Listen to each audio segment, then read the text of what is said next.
Şimdi Kudüs denince şüphesiz ki akla hep Selahaddin Eyyubi geliyor. Selahaddin'den çok söz ediliyor. Selahaddin çok konuşuluyor. Bu olumlu bir nokta. Lakin yetersiz. Artık çocuklara, gençlere kendilerini Selahaddin olarak hissettirmek gerekiyor. Bunun için bu vazife öncelikle annelere düşüyor. Sonra babalara düşüyor. Çocuklara Selahaddin olduklarını hissettirmek, onlara Selahaddinliği hissetme bilinci, şuuru vermek şu anda çok elzem, çok gerekli bir husus. Onun dışında Kudüs'ü anlatmak, Kudüs Müslümanlar tarafından nasıl fethedildi, Ebu Ubeyde bin Cerrah, Hazreti Ömer'in buradaki faaliyetleri, buradaki fedakarlıkları, bununla ilgili çok yönlü hikayeler üretmek mümkün. Kudüs kahramanlarımız var. Henüz çok azı biliniyor. Biz Selahaddin'den söz ediyoruz ama Ebu Ubeyde bin Cerrah'ı bilen kimse yok. Fakih İsa el-Hakkari'yi bilen kimse yok. İbn-i Mukaddem'i, İbn-i Meştub'u, El-Meştub'u bilen kimse yok. Şerkuh'u bilen yok. Daha başka kahramanlarımız var. Kadın kahramanlarımız var. Kadınların oradaki fedakarlıkları var. Bununla ilgili çok yönlü bir hikayeleştirme çalışması yapmak gerekiyor. Öyküleşme başlamamışsa henüz bir dava anlatılmaya başlanmamıştır. Henüz bir sanat oluşmamışsa bir dava ile ilgili o dava henüz kalplerde his edilmemiştir. Bir öyküleşme de henüz başlamadı Kudüs'le alakalı. Bunu mutlaka yapmamız gerekecek.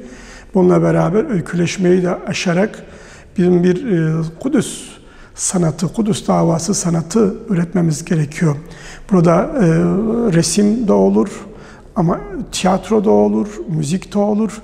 Henüz çok ciddi Kudüs marşlarımız yok. Henüz Kudüs tiyatrosuyla alakalı ciddi bir birikim yok. Henüz ciddi bir Kudüs romancılığı yok. Dolayısıyla biz bugün konuşuyoruz, gündem ediyoruz. Lakin meselenin kalplere işlemesi, meselenin iç dünyaya işlemesi için daha çok gayrete ihtiyaç var. Bu yönde üretimler yapmak gerekiyor.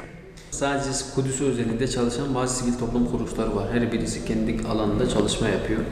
Bunların çalışmalarını nasıl görüyorsunuz? Türkiye'nin başta Kudüs'le ilgili söylemleri ve çalışmalarını yeterli görüyor musunuz? Bu tür kurumların ortaya çıkması elbette çok kıymetli, var olmalılar. Lakin mutlaka bunların içini doldurmak gerekiyor. Her kurumun mutlaka bir işlevi olmalı ve her kurum mutlaka bir alanı doldurmalı. Bunlar arasında aynı zamanda bir dayanışma olmalı. Bunlar birlikte ortak hedefe doğru koşmalılar.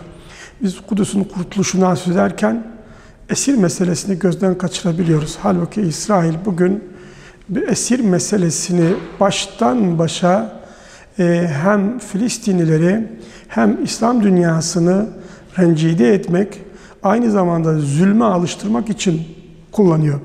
Kudüs'ü kurtarmak ne kadar mukaddesse o esirleri oradan kurtarmaya çalışmak o kadar mukaddes. Fakat biz gözden kaçırabiliyoruz. Ancak Filistinlerle bir araya geldiğimizde onların çektiği acılara tanıklık ettiğimizde meseleyi anlayabiliyoruz. Dolayısıyla bir dayanışmaya, bir görev paylaşımına birlikte omuz omuza aynı hedefe doğru yürümeye ihtiyaç var. Bu yönde yeni bir planlama yapılmalı, yeni bir dayanışma platformu, zemini oluşturulmalıdır.